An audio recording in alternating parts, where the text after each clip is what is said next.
The legislation that we are passing in the state Senate, and hopefully the state assembly will follow and that the governor will sign, is a bill that will protect police officers and their families.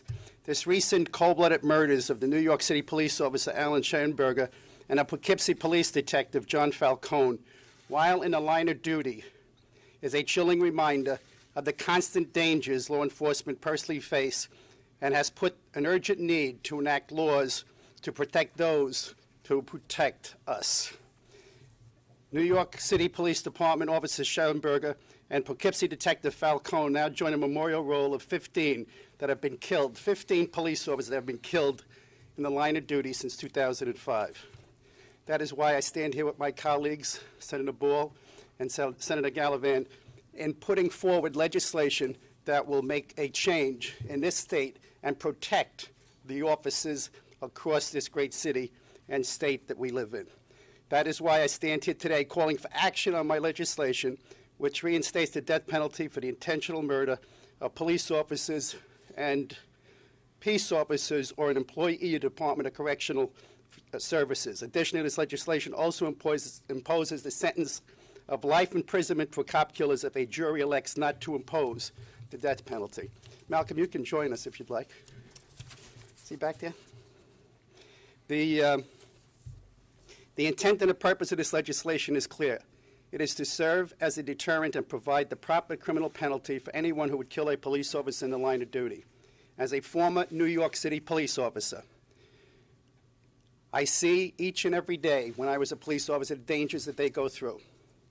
I looked into the eyes of would-be cop killers who have no remorse and act as reckless disregard to life. We're hoping that the leadership in the Assembly will follow us and give us the opportunity to pass real legislation that will protect the men and women that serve this great state, that thin blue line that keeps this great state from anarchy and chaos to civility. That's what we have to protect. When you take a police officer's life, you disregard not only the life of that police officer, but the lives of this the people of this great state. So we need to give those police officers the tools to do their job, and this would give them that opportunity. I have met and mourned with the families and the loved ones of fallen officers and stood in tribute at many funerals to honor fallen police officers. And I know too real the pain and loss that comes from a fellow officer in blue that has been killed in the line of duty. Year after year, I regularly ask the families of loved ones' fallen officers to write letters to the parole board to make sure that those officers aren't released, those cop killers that are released into society. That is another thing that we have to face, and more legislation that we'll be passing shortly to make sure that those cop killers are not released to the streets of the city of New York. Ladies and gentlemen, this is an important piece of legislation. It protects these officers and gives them the tools, and it stops the murdering of police officers across this great state.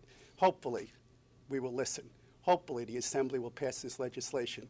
Hopefully, the governor sees the importance of this legislation to protect those men and women that work each and every day tirelessly to protect us and our families. Ladies and gentlemen, Senator Ball. Thank you. I want to thank you, Senator Golden, for being a leader on this front. And thank all of you for coming today. Officer Falcone was a member of my extended family. Officer Schauberger lived in my district and in Cortland Manor. Every day that law enforcement officer leaves either in the morning or in the evening, their family doesn't know if they're ever going to return.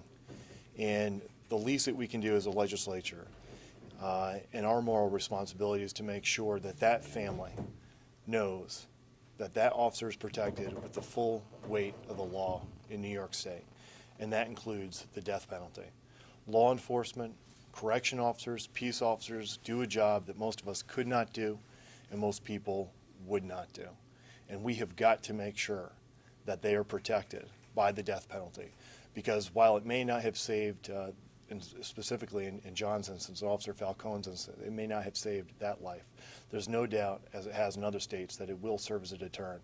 And if it saves even one life, which it absolutely will do, we will have done our job as a legislature. And regardless of where you stand on this issue, we're talking about cop killers, the worst of the worst. I don't care how far left you are. I don't care where you are on the political spectrum. We have got to support the death penalty for cop killers, to put in the back of their mind, if you take the life of a man or a woman who has served in this great state, that your life will indeed be taken in return. We have got to put that deterrent in effect. These lives that we're losing are our most precious resource in this great state. And I thank Senator Golden for leading this charge. Senator Gallivan. Good morning. Thanks everybody for being here. I'd like to thank Senator Golden for his leadership on this issue for a long time, and Senator Ball, of course, for his support. As many of you know, I'm a lifelong law enforcement officer. I served 15 years in the state police. While I was a state trooper, 4 of my peers were murdered, killed in the line of duty. Then became sheriff of Erie County for 8 years. And same thing, while I was fortunate there was no sheriff deputies killed in the line of duty while I was sheriff, Erie County Sheriff's Office lost 4 at the hands of others. We have seen time and time again law enforcement officers killed in the line of duty, law enforcement officers across this great state murdered. I've seen and experienced a sometimes very difficult situation that duty demands of the men and women of law enforcement. We ask these individuals to risk their lives every day. We ask them to enter situations and interact with individuals that none of us in our right minds would willfully enter into. I do not take the issue of capital punishment lightly, but when considering the protection of those responsible for our own protection, I believe we must take every course of action available to protect their well-being and deter any harmful actions that might come upon them. Capital punishment for cop killers is the only reliable deterrent at our disposal. The criminal class of our state has shown time and time again they have no respect for police authority, no respect for us, and the current risk that they face is not enough. So I stand here as a state senator, now as a legislator. I also stand as a former law enforcement officer who's seen the worst society can produce and what those individuals are capable of. If you kill a cop in New York State, justice must be served, and our laws must reflect the reality of our society. Our punishments must not only fit the crime, but more importantly, we must prevent these crimes. I've had occasion to visit on numerous occasions the National Law Enforcement Memorial in Washington. Of course, we have a law enforcement memorial here. But when that was dedicated, President George Bush, back in 1991, said, and it's inscribed on this memorial, and I quote, "Carved on these walls is the story of America, of a continuing quest to preserve both democracy and decency, and to protect the national treasure that we call the American dream. Our law enforcement officers represent us. They protect our democracy. They protect our decency every day. We must protect them." Thank you. That police officer that died this past week in the city of New York was thrown over the steps, landed 9 feet down. That individual, that police officer, died with a tremendous amount of pain, a broken neck, as they rushed him to a hospital to try to save his life. He held on for a long period of time, but he succumbed to his injuries. The pain was excruciating. And that goes on a regular basis across this state and across this nation. The death penalty is the only way to deal with this. And I know that in organized crime in The Wire, back in the 90s, there was a hit being planned, and it came up on a police officer what would happen. Is you don't get the death penalty in this state. Don't worry about it. That's what the organized crime figure said on The Wire. They have no regard for police officers, no regard for the work that they do. Questions? If they have no regard, how does it serve as a deterrent? Pardon me? If they have no regard, how does it serve as a deterrent? I think if the perfect example is The Wire, don't worry about it. There's no death penalty in this state. If there were a death penalty in this state, maybe they would not have killed that cop. Questions? Thank you very Would much. you potentially open up the door for death penalties in other cases? Or you down the road if, say, Right now, my focus is on those that protect the civilians across this great state. The terrorist is a situation that's also looked at in this bill. If you commit a crime as a terrorist and take out people here in this great state, that you face the death penalty as well. Do you have a sponsor in the Assembly? Not yet. Any other questions? Thank you. Are there any kind of numbers in other states where this is used, any kind of numbers that you can refer to show that it actually does work? I do not, but I understand there are states, Texas and others, that it has worked and it's brought down homicides in those states. And I don't know, I think some of you remember the homicide statistics here in the state of New York, and the city of New York particularly, 2,245 in 1992. You don't get that in third world countries. So with those homicide rates going up here in the state, you can only imagine that other police officers will die and will die over the course of this year and next year because of the increased crime. Sad to say, but it's a reality.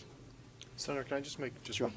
I ask that each and every one of you just ask yourself one question, and that's that if your mom, dad, wife, husband was a police officer, would you want them to walk out that door without this protection, or would you want your husband, your wife, your family member to be protected, knowing that if they were attacked and killed, that they'd be protected by the death penalty? And imagine the horrific instance where your brother, your sister, your family member was killed because in the line of their duty, they interacted with the worst of the worst, the thug, a complete, the worst of the worst. Would you want your family member to be protected? Forget the back and forth, the academic argument. Would you want that loved one to be protected by this law? We have got to do this. We'll take a look at those statistics that we have, and we'll get them over to you. The other states that have shown a decrease in murders because of the death penalty, and if there's a correlation between that of police officers and the death penalty. Senator, I know one of the criticisms of the death penalty laws in other states has been the fact that some of the people that have the death penalty against them sometimes spend the rest of their life in jail waiting for appeal after appeal after appeal. How do you make it an actual deterrent if they're going to spend the rest of their life in jail anyway?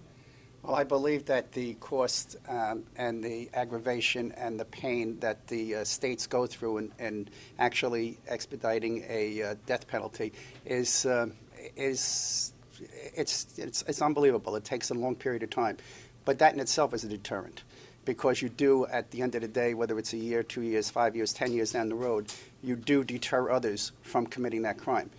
Being on death penalty is not something you want to have in the state of New York. You don't want to have that ability to have to think what's going to happen next week, 2 weeks from now, 4 weeks from now, 5 months from now, 2 years from now. So by putting this law into place and by putting these individuals in and letting them have the appeal process, whatever appeal process they want, that in itself will be a deterrent in killing police officers. Have any of you spoken with any of the families of the officers that were recently killed, Officer Detective Falcone? Yeah, I mean, I have not had any political conversations with either our extended family or other families. Of course, personal conversations, absolutely. We have police officers on a regular basis. We talk to them. We talk to their families. We go to the Widows and Orphans Fund in the city of New York and across the state. They come up here each and every year as we do the memorial for the police officers that we lost. They stand up here with us and they ask you, the media, and the Assembly to get the message out and try to get this bill passed. They're in pain, these families, when they come here. You can see the tears still coming down the eyes of officers, their sons and daughters, and their husbands that they have lost 15 years ago, 20 years ago, 5 years ago. So it's important, I think, for them and for the law enforcement in the state of New York that we get this bill passed.